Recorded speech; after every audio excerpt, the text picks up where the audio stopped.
नमो नमः। स्वागत है आपका मेरे YouTube चैनल पर। आज हम कक्षा 7 के पाठ 8 को पढ़ने जा रहे हैं। हमारी पाठ्य पुस्तक है वसंत भाग 2 और पाठ 8 का नाम है शाम एक किसान। आप इस कविता को पढ़ने के लिए मेरी इस कविता वाली वीडियो को देख सकते हैं। उससे आपको कविता बहुत अच्छी तरह से समझ आ जाएगी। आज हम इसका प्रश्न अभ्यास हल करने वाले हैं। तो आइए शुरू करते हैं। पहला प्रश्न देखिए। ये पहला प्रश्न आपके पाठ्य पुस्तक में काफी बड़ा दिया हुआ है। मैंने उसको कम शब्दों में लिखने के लिए थोड़ा सा बदल कर लिखा है। वैसे आपकी सुविधा के लिए मैं इसका जो पहला प्रश्न आपकी पाठ्य पुस्तक में दिया है उसे पढ़ रही हूँ। इस कविता में शाम के दृश्य को किसान के रूप में दिखाया गया है। यह एक रूपक है। इसे बनाने के लिए 5 एकरूपताओं की जोड़ी बनाई गई है। उन्हें उपमा कहते हैं। पहली एकरूपता आकाश और साफे में दिखाते हुए कविता में आकाश का साफा वाक्यांश आया है। इसी तरह तीसरी एकरूपता नदी और चादर में दिखाई गई है। मानो नदी चादर सी हो। अब आप दूसरी, चौथी और 5वीं एकरूपताओं को खोजकर लिखिए। तो मैंने इसी प्रश्न को कम शब्दों में लिखने के लिए थोड़ा सा बदलाव किया है और उस प्रश्न को जो मैंने लिखा है उसका मैं उत्तर बता रही हूँ आपको। तो इसी प्रश्न का, पहले प्रश्न का उत्तर आप समझ गए होंगे कि मैंने सिर्फ प्रश्न बदला है। प्रस्तुत कविता में प्रयुक्त एकरूपताओं को लिखें। जो आपकी पाठ्य पुस्तक में प्रश्न दिया है वो और ये बिल्कुल एक ही है। मैंने इसको थोड़ा सा संक्षिप्त किया है, छोटा करके लिखा है। आप चाहें तो पाठ्य पुस्तक का ही प्रश्न लिख सकते हैं और चाहें तो इस प्रश्न को भी लिख सकते हैं। तो उत्तर होगा, सबसे पहला है आकाश का साफा, दूसरा है नदी चादर सी। ये 2 इसमें पहले से ही दिए गए हैं। तीसरा है चिलम सूरज सी, चौथा है अंगीठी पलाश के फूलों सी और 5वां है अंधकार भेड़ों के गले सा। तो ये हुआ इसका पहला प्रश्न। दूसरा प्रश्न है शाम का दृश्य अपने घर की छत या खिड़की से देखकर बताइए क भाग शाम कब से शुरू हुई। तो उत्तर होगा लगभग 6 बजे से। तब से लेकर सूरज डूबने में कितना समय लगा। उत्तर होगा सूरज को धीरे धीरे डूबने में लगभग 1 घंटे का समय लगा।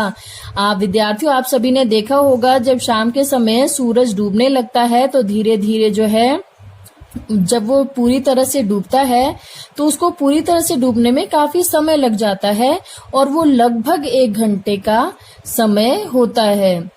ग भाग इस बीच आसमान में क्या परिवर्तन आए या क्या परिवर्तन आते हैं।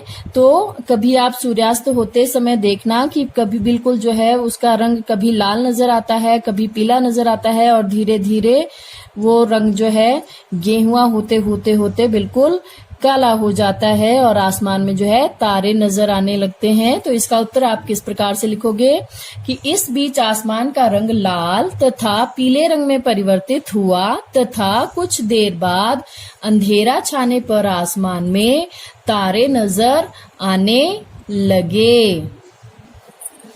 अगला प्रश्न देखिए। मोर के बोलने पर कवि को लगा जैसे किसी ने कहा हो, सुनते हो। नीचे दिए गए पक्षियों की बोली सुनकर उन्हें भी 1 या 2 शब्दों में बांधिए। या आप अपनी कल्पना के आधार पर इस प्रश्न को हल कर सकते हैं।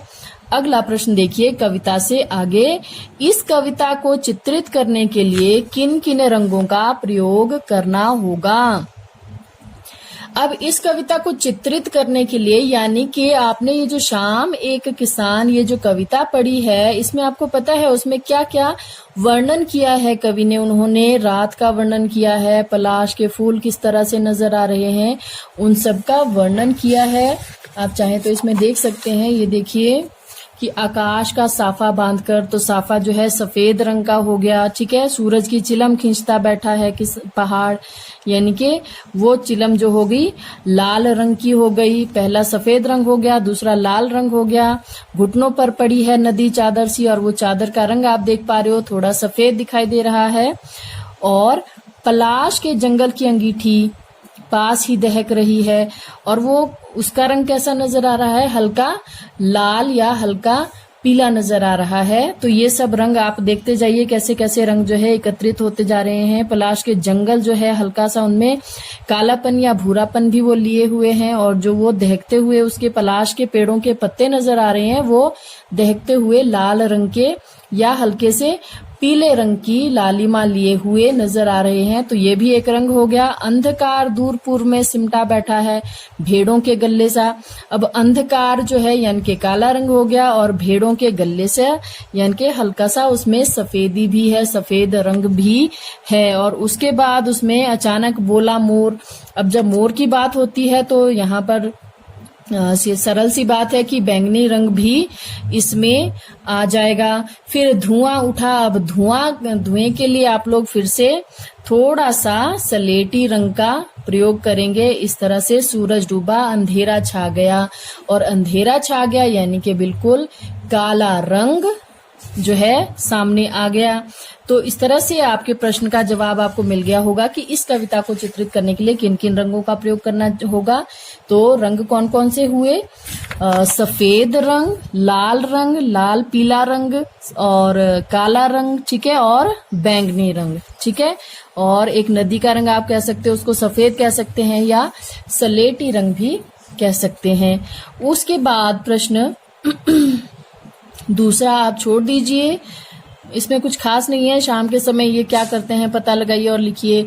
ये आप खुद ही आपको पता है कि पक्षी क्या करते हैं। पक्षी जो है दिन भर यहाँ वहां उड़ान भरते हैं, और उसके बाद शाम के समय जो है वापस वो अपने घोंसले में लौट आते हैं। खिलाड़ी क्या करते हैं? खिलाड़ी जो है पूरा दिन जो है वो अपना जितना अभ्यास होता है उसको समाप्त करके वो भी अपने घर लौट आते हैं। फल वाले क्या करते हैं? वो सारा दिन फल बेचते हैं, और शाम के समय वो अपने फलों की दुकान को समेटकर अपने घर लौट आते हैं। और माँ क्या करती हैं? वो शाम के भोजन की तैयारी करती है। इस तरह से इन सभी के बारे में जो है आप स्वयं लिख सकते हो। उसके बाद प्रश्न नंबर 3 देखिए। हिंदी के एक प्रसिद्ध कवि सुमित्रानंदन पंत ने संध्या का वर्णन इस प्रकार किया है। संध्या का झुटपुट, बांसों का झुरमुट, है चहक रही चिड़िया, टीवीटी टुट टुट। ऊपर दी गई कविता और सर्वेश्वर दयाल जी की कविता में आपको क्या मुख्य अंतर लगा? लिखिए। अब यहाँ पर इसमें उन्होंने पक्षियों की बात की है कि चिड़ियां चहक रही हैं। वो किस तरह से चहक रही हैं उसकी आवाज की भी उन्होंने कल्पना करके उसको शब्दों में पिरोकर लिखा है। और यहाँ पर जो आज आपने कविता पढ़ी है शाम एक किसान, इसमें इन्होंने जो है शाम को जो है किसान के रूप में कल्पित किया है, कल्पना की है उसकी। तो इन दोनों में क्या अंतर हुआ कि ये जो है सुमित्रानंदन पंत जी की कविता है पक्षियों पर आधारित, यानी कि इन्होंने पक्षियों का वर्णन किया है, जबकि सर्वेश्वर दयाल जी की है किसान की भिन्न भिन्न कल्पनाओं पर आधारित। इन्होंने इसमें किसान की विभिन्न कल्पनाएं की हैं। अनुमान और कल्पना। शाम के बदले यदि आपको एक कविता सुबह के बारे में लिखनी हो तो किन किन चीजों की मदद लेकर आप कल्पना को व्यक्त करेंगे? नीचे दी गई कविता की पंक्तियों के आधार पर सोचिए। ये यहाँ पर कविता दी गई है, ये आपकी अपनी कल्पना पर आधारित है कि आप जो है इसके बारे में किस प्रकार से आप लिख सकते हो। बच्चों ये जो है आपको इसकी कोशिश जरूर करनी चाहिए कविताएं लिखने की, क्योंकि उससे आपकी सोचने की शक्ति भी प्रबल होगी और आपकी लेखन कला में भी उत्कृष्टता आएगी। आगे का प्रश्न देख लेते हैं। भाषा की बात में देखिए, नीचे लिखी पंक्तियों में रेखांकित शब्दों को ध्यान से देखिए।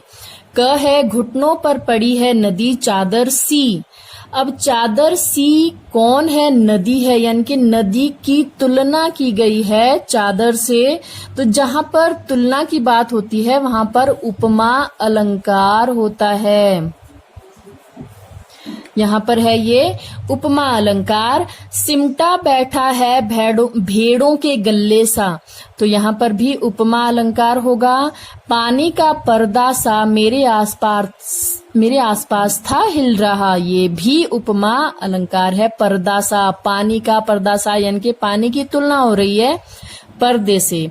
तो जब एक चीज की किसी दूसरी चीज से तुलना की जाती है तो वो होता है उपमा अलंकार। अब आगे ये जो 3 है इसमें थोड़ा सा अंतर है। मंडराता रहा था एक मरियल सा कुत्ता आसपास। अब मरियल सा एक कुत्ते की विशेषता बताई है कि वो कुत्ता कैसा था, मरियल सा था। यहाँ पर ये विशेषण है, ये उपमा अलंकार नहीं है, ये विशेषण है। ठीक है। दिल है छोटा सा छोटी सी आशा, ये भी विशेषण है। घास पर फुदकती नन्ही सी चिड़िया। अब नन्ही सी चिड़िया, अब यहाँ पर चिड़िया की विशेषता बताई गई है कि वो कैसी है, नन्ही सी है। ठीक है, इसलिए ये भी विशेषण है। ये प्रश्न आप समझ गए होंगे अच्छी तरह से। प्रश्न नंबर 2, निम्नलिखित शब्दों का प्रयोग आप किन संदर्भों में करेंगे? प्रत्येक शब्द से 2-2 वाक्य बनाइए। औंधी, दहक, सिमटा, या आप स्वयं कर सकते हैं। औंधी का मतलब होता है किसी चीज को उलट कर रखना, और दहकना होता है प्रज्वलित होना या जलना। सिमटना होता है बंद हो जाना।